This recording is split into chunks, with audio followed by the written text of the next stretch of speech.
Il existe un instant qui hante toute personne intelligente. C'est le moment où vous réalisez que les mots même que vous croyiez vous faire paraître brillants dévoilent en réalité vos limites à tous ceux qui vous entourent.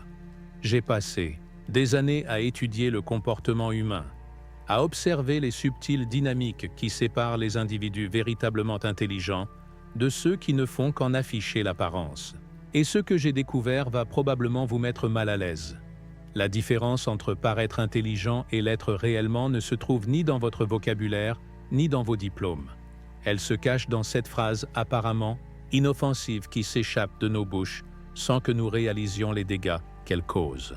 Il ne s'agit pas d'erreurs grossières ni d'un langage vulgaire, mais de ces formules polies, usuelles, que nous utilisons pour mener une conversation, défendre notre ego et préserver notre image. Mais voilà ce qui est terrifiant. Chaque fois que vous prononcez l'une de ces phrases, vous révélez quelque chose de vous que vous n'aviez jamais voulu montrer. Il ne s'agit pas seulement de communication. Il s'agit de la façon dont travaille votre esprit, de la façon dont vous affrontez les défis et, in fine, de la façon dont vous bridez votre propre potentiel. Les anciens stoïciens savaient quelque chose que nous avons oublié dans notre empressement à paraître savants. La vraie sagesse commence par la reconnaissance de notre ignorance, et l'ennemi le plus dangereux de l'apprentissage n'est pas ce que nous ignorons, mais ce que nous pensons déjà savoir. Alors, avant de plonger dans ces 7 tournures, je veux que vous fassiez quelque chose d'inconfortable. Écoutez-vous, non seulement pour repérer ces schémas chez les autres, mais pour vous surprendre vous-même. Car le moment où vous vous surprendrez à prononcer l'une de ces phrases, vous comprendrez pourquoi votre progression a stagné, pourquoi certaines portes vous restent fermées, et pourquoi certains semblent commander le respect sans effort, tandis que d'autres peinent à être pris au sérieux. Commençons par la première phrase. Et je vous garantis que vous l'avez déjà dite bien plus de fois que vous ne voudriez l'admettre. Je le savais déjà. 5 mots qui claquent. La porte de l'apprentissage plus rapidement que n'importe quelle autre phrase en français. Mais ce qui rend cette tournure si insidieuse, c'est qu'elle paraît entièrement justifiée lorsque vous la prononcez. Après tout, vous avez probablement déjà une certaine connaissance du sujet traité. Le problème n'est pas que vous mentiez, c'est que vous vous contentez d'une compréhension partielle. J'ai appris cette leçon de la façon la plus dure lors d'une conversation avec un mentor ayant créé 3 entreprises florissantes. Il partageait ses réflexions sur le leadership, et à peine 30 secondes après le début de son propos, je l'ai interrompu avec ces mots fatals. Je le savais déjà. La conversation est morte. Il a hoché la tête poliment et a changé de sujet. Plus tard, j'ai réalisé ce que je venais de faire. J'avais choisi de protéger mon ego plutôt que d'élargir ma compréhension. Voici ce que j'avais manqué. Il ne se contentait pas de partager de l'information. Il partageait de l'expérience. Il y a un monde de différence entre savoir quelque chose intellectuellement et le comprendre par l'expérience vécue. Quand quelqu'un vous livre son point de vue, il vous offre la quintessence de ses succès et de ses échecs. Mais lorsque vous dites « je le savais déjà », vous lui signifiez que son vécu n'a rien à ajouter à votre savoir théorique. Marcus Aurèle, empereur romain et philosophe stoïcien, écrivait dans ses pensées pour moi-même « L'esprit qui s'ouvre à une nouvelle idée ne revient jamais à sa taille antérieure. Mais cette expansion ne se produit que si nous abordons les conversations avec une curiosité sincère plutôt qu'une défense du savoir. Imaginez le savoir comme une rivière. Il coule, change sans cesse, révèle sans cesse de nouveaux aspects, de lui-même. Au moment où vous croyez l'avoir capturé définitivement, vous avez cessé de le voir clairement. Un jour, j'ai vu un maître charpentier écouter attentivement la suggestion d'un jeune apprenti concernant une technique d'assemblage. L'apprenti, visiblement nerveux, était conscient de s'adresser à quelqu'un qui cumulait des décennies d'expérience. Pourtant, le charpentier l'a écouté, a posé des questions réfléchies, et lui a finalement dit « Tu sais, je n'avais jamais envisagé cet angle. Essayons. » Le résultat fut un assemblage plus solide que tout ce qu'ils avaient réalisé auparavant. Le charpentier avait compris ce qu'il m'a fallu des années pour saisir. Chaque échange est une occasion de peaufiner sa compréhension. Même si vous maîtrisez un sujet, le regard de l'autre peut vous révéler des nuances que vous aviez ignorées, des applications inédites ou des pièges que vous n'aviez pas envisagés. Quand vous sentez « je le savais déjà » sur le point de franchir vos lèvres, faites une pause. Demandez-vous « qu'est-ce que je pourrais apprendre de l'expérience spécifique de cette personne sur ce sujet ? Quels détails pourrait-elle partager que je n'ai pas envisagés ? En quoi son regard pourrait-il remettre en question ou enrichir ma compréhension actuelle ?» La phrase suivante est tout aussi dangereuse, mais elle se part d'une fausse rigueur. C'est impossible. Ces deux mots en disent plus sur les limites de votre imagination que n'importe quel test de personnalité. Quand vous décrétez quelque chose d'impossible, vous ne faites pas un constat objectif de la réalité. Vous affichez les bornes de votre propre courage et créativité. J'ai connu un dirigeant du nom de Robert, dont la réputation reposait sur son réalisme et son sens pratique. En réunion, dès qu'une idée audacieuse émergeait, Robert se renfonçait dans son fauteuil et prononçait son verdict. « C'est impossible ». Il croyait incarner la voix de la raison et sauver l'entreprise d'erreurs coûteuses. Mais voici ce que Robert ignorait. C'était aussi lui qui empêchait son entreprise d'innover véritablement. À chaque « c'est impossible », il disait en fait « je ne vois pas comment ça pourrait marcher, donc ça ne peut pas marcher ». Il confondait ses limites personnelles avec des barrières universelles. Sénèque, un autre philosophe stoïcien, observait que nous souffrons plus dans l'imagination que dans la réalité. La plupart des obstacles que nous qualifions d'impossibles ne sont que des peurs masquées en prétexte pragmatique. Le projet paraît trop complexe, le délai trop court, les ressources trop limitées. Pourtant, en examinant de près ces impossibilités, et on découvre qu'elles ne tiennent qu'à élargir sa zone de confort. Je me souviens d'un projet qui semblait totalement irréalisable, 6 semaines pour livrer ce qui demandait habituellement 4 mois. La réaction initiale de tous, y compris de moi-même, fut un inévitable. C'est impossible. Mais plutôt que d'accepter ce verdict, nous avons découpé le projet en composants plus petits. Nous avons distingué l'essentiel du traditionnel, trouvé comment optimiser les tâches en parallèle au lieu de les enchaîner, identifier des ressources jusque-là inexplorées. Le projet a réussi non pas grâce à une solution miracle, mais parce que nous avons refusé d'emprunter la voie de l'impossibilité. Nous l'avons abordé comme un casse-tête à résoudre, non comme un mur infranchissable. Les stoïciens savaient que le courage n'est pas l'absence de peur, mais la réponse disciplinée à celle-ci. Face à un défi apparemment insurmontable, vous avez le choix. Vous protéger en proclamant l'impossibilité ou protéger votre croissance en vous demandant « que faudrait-il pour rendre cela possible ?» Ce changement de question transforme votre rapport aux obstacles. Au lieu de les considérer comme des barrières immuables, vous les voyez comme des problèmes demandant des solutions créatives. Au lieu de vous focaliser sur les raisons pour lesquelles quelque chose ne peut pas être fait, vous explorez comment cela pourrait l'être. Les personnes les plus accomplies que j'ai observées partagent ce trait. Elles refusent de postuler l'impossible comme point de départ. Elles entament chaque défi en supposant qu'une solution existe, même si elle leur échappe encore. La troisième phrase est peut-être la plus coûteuse, car elle fait l'impasse sur ce qui distingue le plus les leaders des autres, l'agentivité. Personnelle. Ce n'est pas ma faute. Ces 4 mots peuvent vous protéger l'ego sur l'instant, mais ils vous privent de la monnaie la plus précieuse en toute situation. Le contrôle. Quand vous affirmez que ce n'est pas de votre faute, vous n'établissez pas seulement un refus de la culpabilité, vous vous déclarez impuissant. J'ai vu un collègue, Michael, perdre un client majeur. Le client se plaignait de problèmes, de communication, de décisions prises sans lui, et a finalement choisi un concurrent. Michael, dans la foulée, a énuméré tout ce qui avait mal tourné et dont il n'était pas responsable. Attente irréaliste du client, planning trop serré, budget insuffisant, équipe interne désorganisée. Tout cela était sans doute vrai. Mais voici ce qu'il a manqué. En focalisant son discours sur ce qui n'était pas sa faute, il n'a rien appris sur ce qu'il pouvait contrôler. Il a reproduit les mêmes schémas avec le client suivant.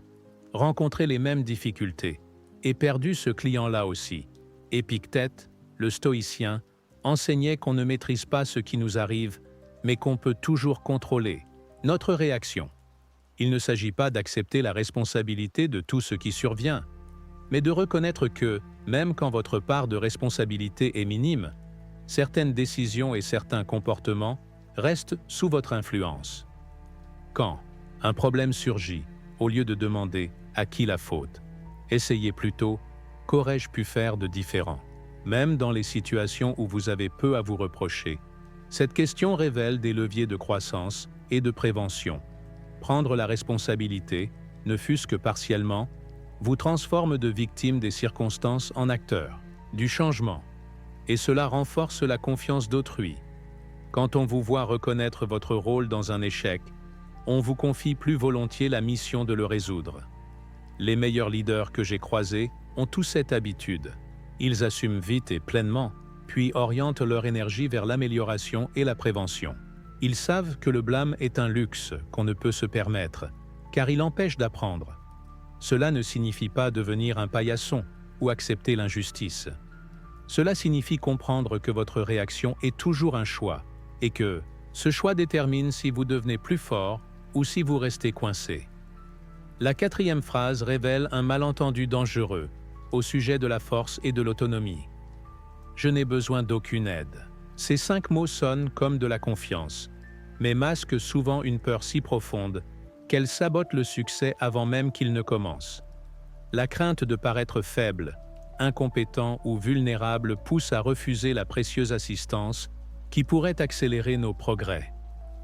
Abraham Lincoln avait compris ce que beaucoup de professionnels oublient. Pendant la guerre de Sécession, il s'est entouré de conseillers qui le contredisaient, remettaient en question ses certitudes et apportaient des perspectives qu'il n'avait pas. Son fameux « équipe de rivaux » n'était pas un signe de faiblesse, mais une démonstration de génie stratégique. Lincoln savait que son jugement, aussi affûté soit-il, restait limité par son expérience et ses angles morts. Marcus Aurelius, malgré son pouvoir absolu, exprimait maintes fois sa gratitude envers ses mentors et ses enseignants. Pour lui, accepter l'aide ne diminuait pas son autorité, cela multipliait sa sagesse. Je l'ai appris à mes dépens lorsque je croulais sous les responsabilités sans oser demander de l'aide. J'enchaînais les journées de 18 heures, accumulais les erreurs à cause de la fatigue et voyais mon efficacité décliner. Ma réponse fut de travailler toujours plus, pas plus intelligemment. Je me persuadais qu'admettre mes limites révélerait mon incompétence. La révélation est survenue lorsque j'ai enfin reconnu que je ne pouvais pas tout gérer seul. À l'instant même, des mains se sont tendues. Collègues offrant des raccourcis que j'ignorais, amis apportant des perspectives nouvelles qui résolvaient des problèmes sur lesquels je peinais depuis des mois. J'ai découvert que les gens aiment t'aider. La plupart se sentent valorisés quand on sollicite leur expertise. En refusant l'aide, je me privais non seulement de mon propre potentiel, mais j'empêchais aussi les autres de contribuer. Les personnes les plus fortes, que je connaisse, cultivent des réseaux d'entraide, de conseils et de collaboration. Elles savent que l'indépendance ne consiste pas à tout faire soi-même, mais à avoir la sagesse de reconnaître quand accepter de l'aide et la confiance pour en offrir aux autres. La vraie force réside dans la reconnaissance de ses limites et dans le fait de s'entourer de ceux qui viennent compenser nos faiblesses. Il s'agit de construire des ponts plutôt que des murs, de créer des systèmes plutôt que de compter sur des exploits personnels. La 5e phrase révèle une forme particulièrement tragique d'auto-limitation. Je suis trop vieux pour ça. L'âge devient une prison dès lors qu'on lui en remet les clés. Cette phrase ne révèle pas seulement votre année de naissance, elle montre comment vous avez choisi de définir vos possibilités. Or, j'ai entendu cette phrase de personnes dans la trentaine, la quarantaine, la cinquantaine, bien avant que l'âge ne constitue un véritable frein. Laissez-moi vous parler d'Harry Bernstein. À 96 ans, il publiait son premier livre, The Invisible Bridge, qui devenait un best-seller et lançait sa carrière d'écrivain. Interrogé sur ce début si tardif, il répondait « J'étais écrivain avant d'être publié. Il ne me restait qu'à trouver ma voie. » Harry avait compris ce que les stoïciens enseignaient, L'âme n'a pas de date de péremption. Votre capacité de croissance, d'apprentissage et de contribution ne diminue pas avec l'âge, à moins que vous ne le choisissiez. Les philosophes stoïciens voyaient le vieillissement non pas comme un déclin, mais comme une accumulation. Chaque année ajoute à votre réservoir d'expérience, de sagesse et de résilience. Les épreuves surmontées, les échecs traversés, les relations nouées, ce ne sont pas des lots de consolation. Ce sont des outils que les plus jeunes ne possèdent pas. Voyez l'âge comme une mise à jour de votre boîte à outils. Un maître artisan ne devient pas moins habile avec l'expérience. Il devient plus efficace, plus intuitif, capable de solutions que l'apprenti n'envisage. Même pas. Votre vous, plus âgé, possède des atouts que votre vous, plus jeune, ne pouvait imaginer.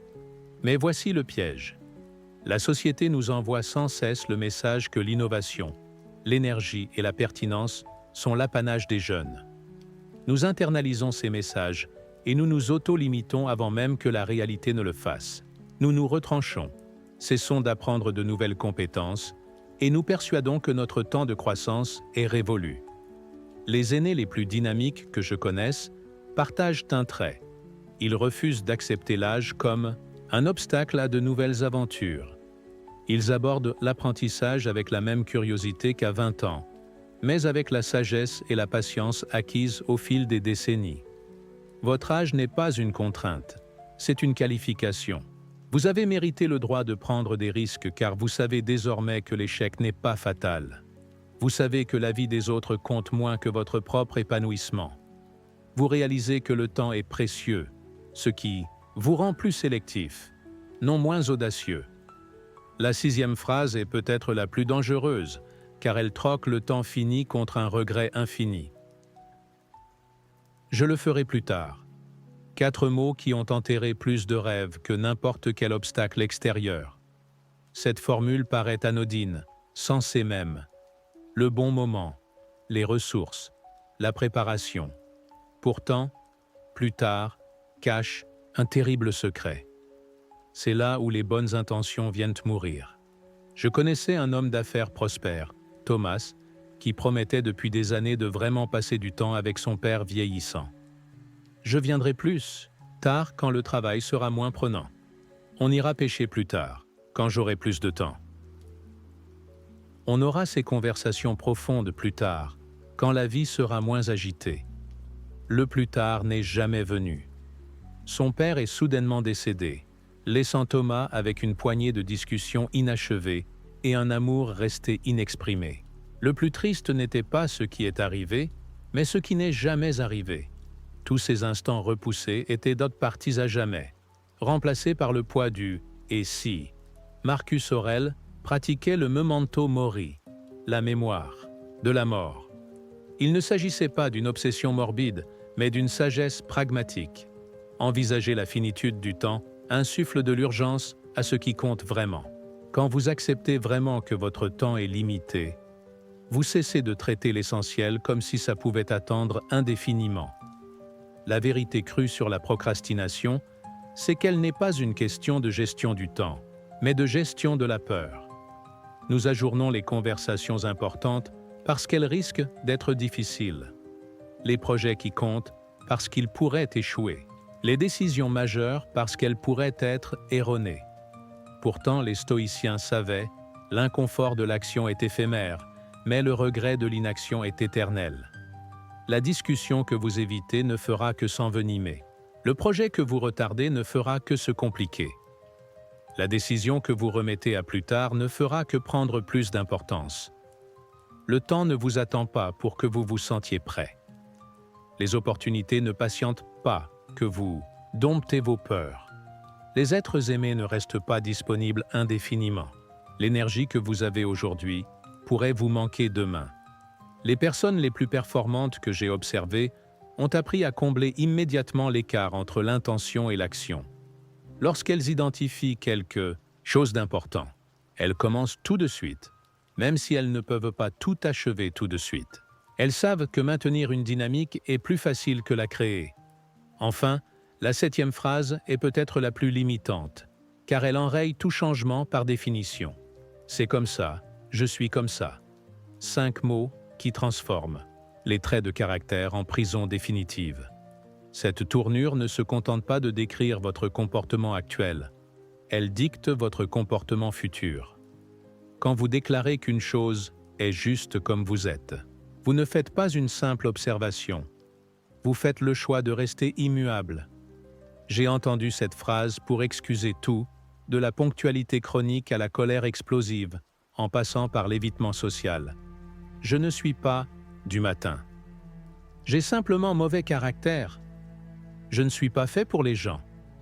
Chacune de ces affirmations ressemble à un fait, mais c'est en réalité une décision de cesser de grandir.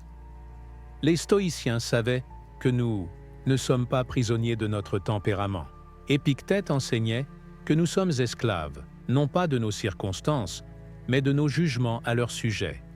Quand vous qualifiez un comportement de « juste comme vous êtes », vous jugez qu'il est figé et immuable. Or, la neuroscience moderne confirme ce que la philosophie ancienne suggérait déjà. Votre cerveau reste plastique tout au long de votre vie. Vos schémas de pensée, d'émotion et de comportement peuvent être modifiés par la pratique consciente et la répétition. Vous n'êtes pas un ciment figé, vous êtes une argile toujours modelable. Celui qui dit « j'ai mauvais caractère » choisit de conserver sa colère plutôt que d'apprendre à la réguler. Celui qui dit « je ne suis pas organisé » choisit le chaos plutôt que l'inconfort de bâtir de nouveaux systèmes. Celui qui dit « je suis timide » préfère la douleur familière de l'isolement à l'inconfort d'un apprentissage social. Le changement est inconfortable. Il exige de reconnaître que notre mode d'être actuel a ses limites. Il demande de pratiquer de nouveaux comportements avant qu'ils ne deviennent naturels. Il nous force à affronter l'embarras d'un début maladroit. Mais voici ce qui rend cet inconfort précieux. Chaque schéma que vous avez développé fut un jour nouveau et pénible. Vos traits actuels n'ont pas été installés à la naissance, ils ont été appris par répétition. Ce qui s'apprend peut se désapprendre, ce qui se construit peut se reconstruire. Les personnes les plus remarquables que j'ai rencontrées ont toutes ce trait. Elles se considèrent comme des œuvres en devenir plutôt que des produits finis. Elles abordent leurs limites avec curiosité, plutôt que résignation. Elles savent que comment elles sont n'est que leur état actuel, pas leur destinée immuable. L'intelligence n'est pas l'art de ne jamais se tromper ni d'avoir toujours la bonne réponse, mais celui de reconnaître les schémas de pensée qui brident votre potentiel et de choisir d'y remédier. C'est savoir vous arrêter avant que ces 7 tournures ne glissent sur vos lèvres, puis vous demander « Quelle serait la réponse d'une personne plus sage ?»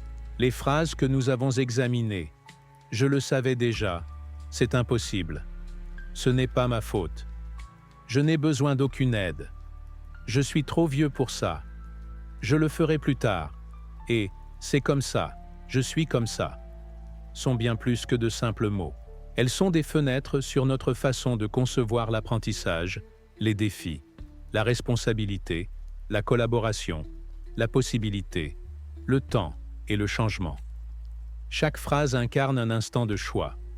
Vous pouvez vous limiter ou élargir votre potentiel.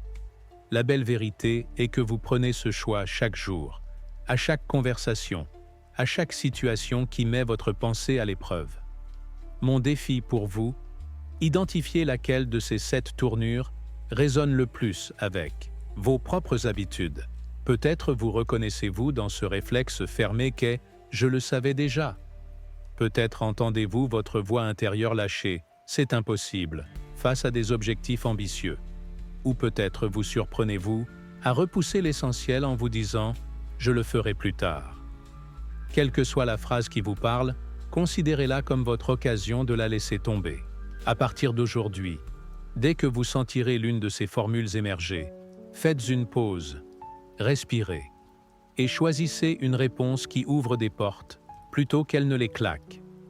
La vraie sagesse n'est pas de ne jamais se tromper, mais d'être prêt à l'être pour finalement trouver la bonne voie. C'est rester curieux quand on pourrait être sur la défensive, assumer la responsabilité quand on pourrait l'éluder et embrasser la croissance quand on pourrait accepter la limite. Les personnes les plus intelligentes que je connaisse ne sont pas celles qui ne disent jamais ces phrases, mais celles qui se reprennent vite et choisissent autrement. Elles savent que chaque conversation est une chance d'apprendre, chaque défi une opportunité de devenir plus fort et chaque jour une occasion de se rapprocher de la meilleure version de soi-même. Vos mots révèlent votre intelligence, mais, plus encore, ils façonnent votre réalité. Choisissez-les avec soin.